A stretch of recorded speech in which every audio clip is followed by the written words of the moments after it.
샬롬. 사랑하는 이곳교회 성도 여러분. 2024년도 새해가 밝았습니다. 우리 다 같이 주변에 계신 형제, 자매, 지인분들께 이렇게 인사를 나누어 보면 좋겠습니다. 새해 주 안에서 복 많이 받으세요. 참 다사다난했던 시간들이 지나고 우리에게 새로운 희망을 가져다 줄 2024년도가 되었습니다. 바라기는 사랑하는 이곳 교회 모든 성도들이 주님의 동행하심과 놀라운 은혜로 소망하는 모든 일이 성취되시길 바랍니다. 하나님께서 여러분들 가운데 함께 하실 그때 우리의 모든 삶의 소망들이 주님의 뜻 안에서 이루어질 것을 저는 믿습니다.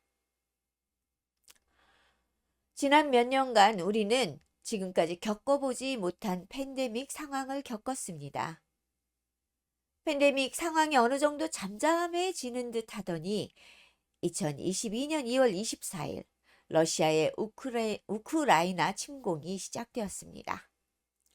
빨리 끝날 줄 알았던 이 전쟁은 벌써 2년이 지나가고 있고 수없이 많은 파괴와 살상이 여전히 이루어지고 있습니다. 뿐만 아니라 지난 2023년 10월 7일 무장한 팔레스타인 하마스의 테러리스트들이 이스라엘 남부를 침공해서 1,300명 이상의 민간인이 살해되었고 230명 이상이 납치되는 일이 발생했습니다.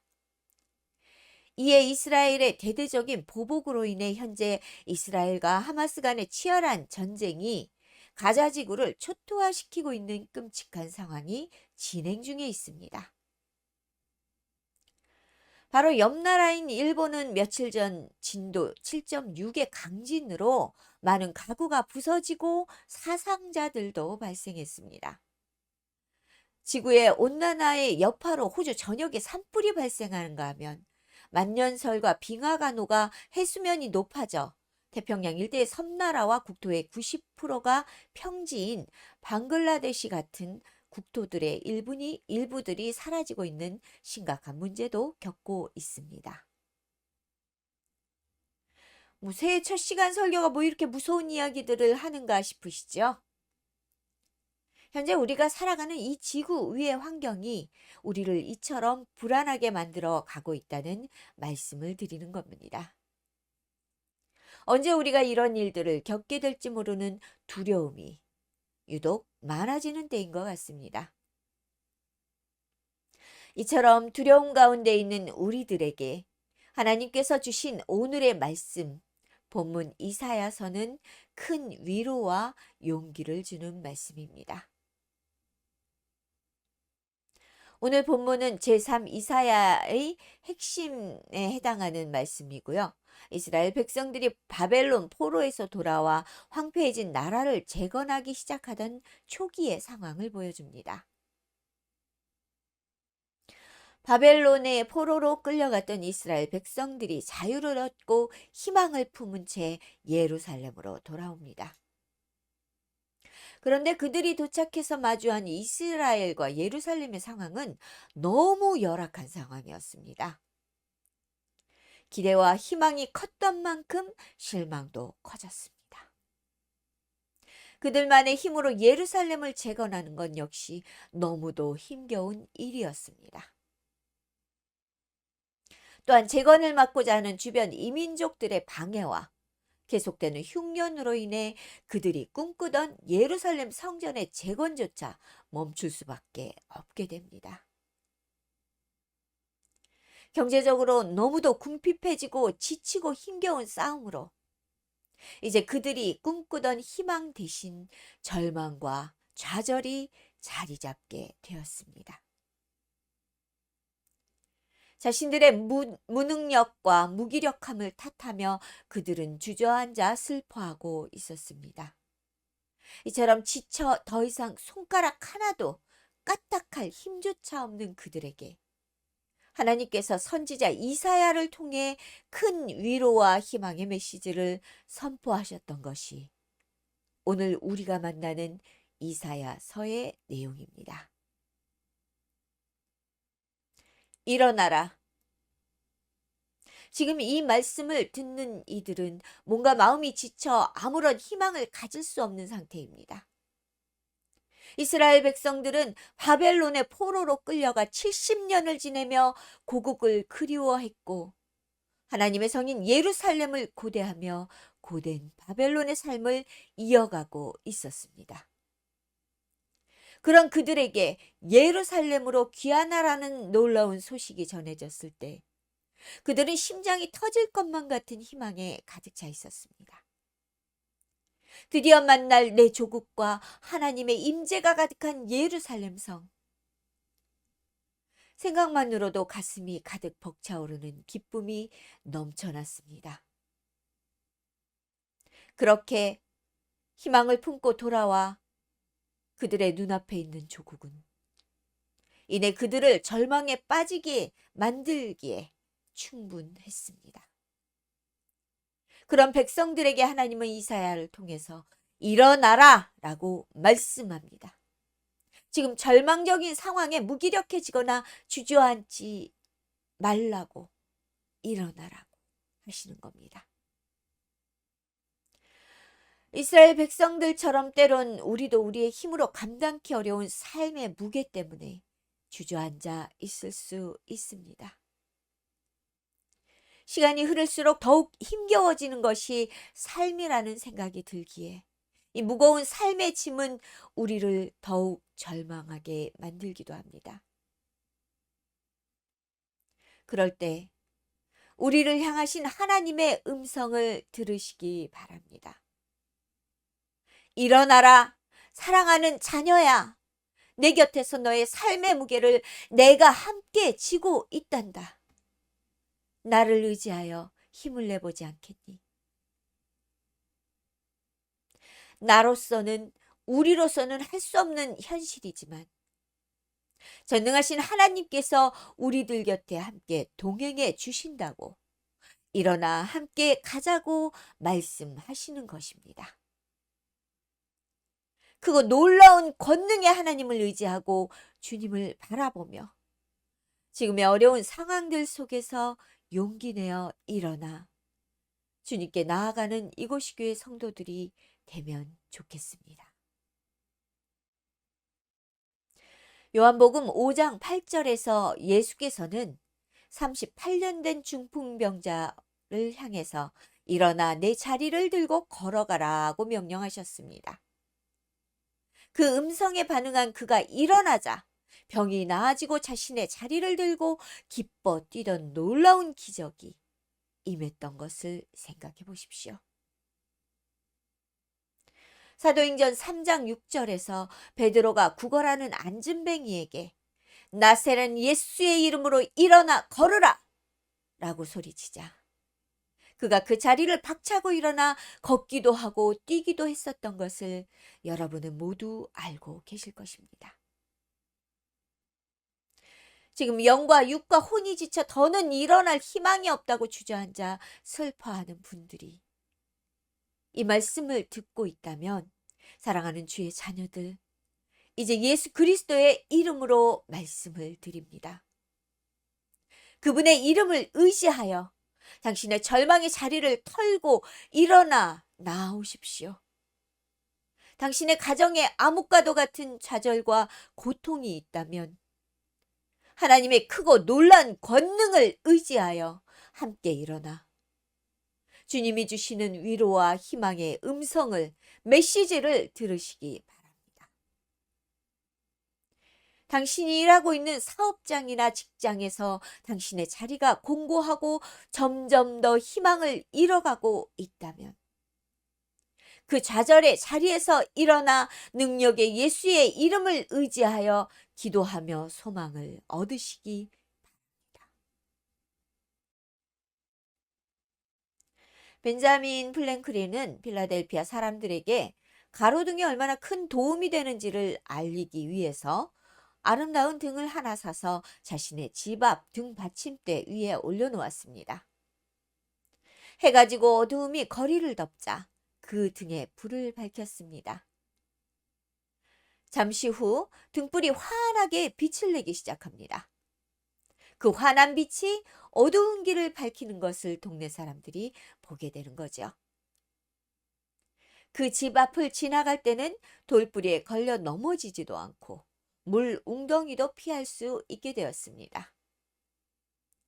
그들은 그 작은 등불 하나가 자신들이 걷는 길을 비추어 그들을 실족하지 않게 한다는 것을 깨닫기 시작합니다.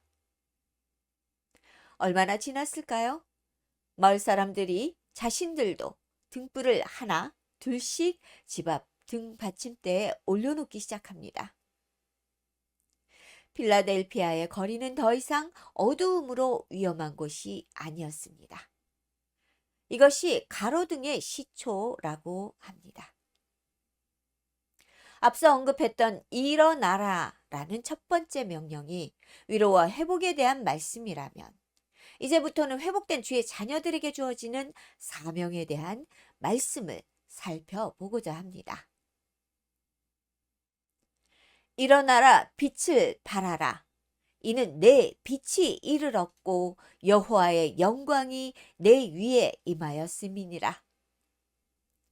보라, 어두움이 땅을 덮을 것이며 캄캄함이 만민을 가리려니와 오직 여호와께서 내 위에 임하실 것이며 그의 영광이 내 위에 나타나리니 나라들은 내 빛으로 왕들은 비치는 내 광명으로 나오리라. 아멘.